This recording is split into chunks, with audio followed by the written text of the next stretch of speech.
My name is Alyson Carter, I am 35 years old, and 3 months ago something happened that didn't just hurt me, it forced me to see the truth about my own family in a way I had ignored for years.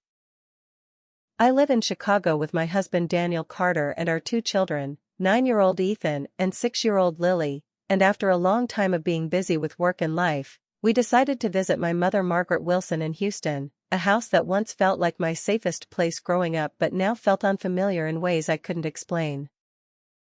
The trip itself was exhausting, a long flight followed by a drive, with my kids getting restless, asking when we would reach Grandma's house, and I kept smiling, reassuring them that it would be worth it, because somewhere deep inside, I still believed that no matter how distant things had become, family would always feel like home.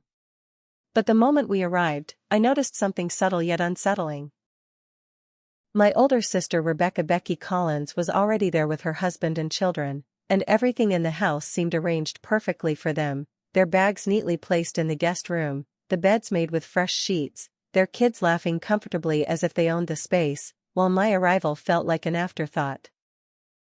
My mother greeted me warmly, but there was a certain distraction in her tone, as if her attention was divided, and after a few minutes, she casually pointed toward the living room and said, "You and the kids can just sleep here, I'll get you some extra blankets," as if it was the most normal thing in the world. For a second, I thought maybe she was joking, or maybe there was some misunderstanding, but when I saw her bring out 2 thin, worn-out mattresses and place them on the hardwood floor, I realized she was completely serious. I smiled faintly, not wanting to create tension in front of my children, but inside me, something heavy began to sink. That night, as I watched my daughter Lily trying to smooth out the uneven mattress while pretending it was a fun little sleepover, and my son Ethan quietly asking if he could sleep in the car instead because his back hurt, I felt a sharp, painful clarity that I had been avoiding for years. This wasn't just about sleeping arrangements. This was about how we were seen, how I was seen, and more importantly, how my children were being treated. The truth is, this moment didn't come out of nowhere. It was built on years of silent giving and unspoken imbalance. Ever since my father passed away nearly 11 years ago, I had taken on responsibilities that no one officially gave me but everyone expected me to carry. I sent money every single month without fail, sometimes cutting back on my own needs just to make sure my mother never struggled. I helped Becky through what she called difficult phases, paying for her children's school supplies, medical bills, and even vacations disguised as emergencies. I organized every family holiday, planned birthdays, cooked meals, solved problems, and held everything together quietly, believing that this was what love looked like, sacrifice without condition. But over time, something shifted. Becky became more demanding, more entitled, always expecting help without ever offering any in return, while my mother slowly began to rely on me so much that my efforts became invisible, something she no longer noticed because it was always there.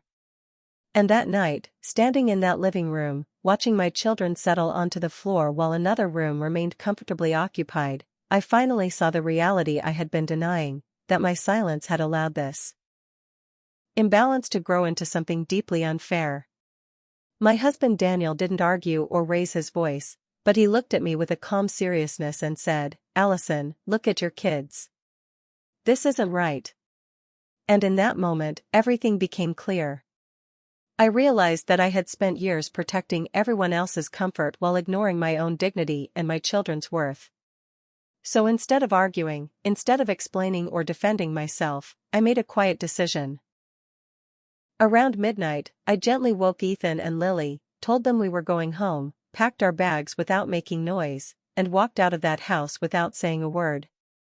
My mother called after me, confused, slightly irritated, and my sister made a comment from the hallway about me being too sensitive, but I didn't respond. That silence wasn't weakness, it was the end of something. The drive back felt long, but strangely peaceful, as if I had finally put down a burden I didn't even realize I was carrying for so long. The next morning, I didn't send angry messages or create drama. I simply stopped. I stopped sending money. I stopped solving their problems. I stopped being the invisible support system that no one appreciated. Days passed, and then the calls began. At first, they were casual, then concerned, and eventually accusatory. My sister said I was overreacting and breaking the family over one small issue. My mother said I was embarrassing her and being ungrateful. But none of them asked how I felt. None of them acknowledged what had happened. And that's when I understood something deeply important. It was never just about that one night. It was about years of being overlooked, undervalued, and taken for granted. From an Islamic perspective, this situation carries powerful lessons. Islam teaches us to honor and respect our parents, but it also commands justice and fairness. A parent is not allowed to favor one child over another in a way that creates harm or injustice. My mother's mistake was not just giving a better room to one daughter, but consistently prioritizing one over the other, ignoring the emotional and practical efforts I had made for years. My sister's mistake was accepting that imbalance, benefiting from it without questioning whether it was fair, and becoming accustomed to receiving more while giving less. And my mistake was staying silent for too long, confusing patience with acceptance of. Islam teaches balance. Kindness with dignity, patience with boundaries, generosity without self-destruction. Helping family is a noble act, but allowing yourself or your children to be disrespected is not righteousness. Every person will be accountable before Allah for how they treated others, especially those closest to them. If you are a parent, reflect on whether you are being fair to all your children. If you are a sibling, ask yourself whether you are taking more than you give. And if you are someone like me, always giving and never receiving, understand that setting boundaries is not selfish, it is necessary. My advice is simple: take care of your family, but do not lose yourself in the process. Speak with wisdom when something feels wrong, and never allow your children to feel less valued in any space. Over time, my absence forced change. My mother began to realize the weight of what I had been carrying. My sister faced responsibilities she had always avoided. Things didn't magically become perfect, but they began to shift. And I learned something even more valuable. I learned that respect is not something you beg for, it is something you protect. Now I want to ask you, if you were in my place, after years of sacrifice and silence, would you have stayed and continued tolerating it, or would you have walked away the way I did?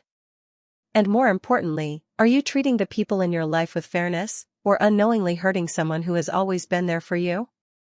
This story is a fictional narrative created purely for moral and educational purposes. It does not represent real individuals, and any resemblance to actual persons, living or dead, is purely coincidental. The purpose of this story is only to encourage reflection, self-correction, and awareness so that we can build relationships based on justice, respect, and true understanding.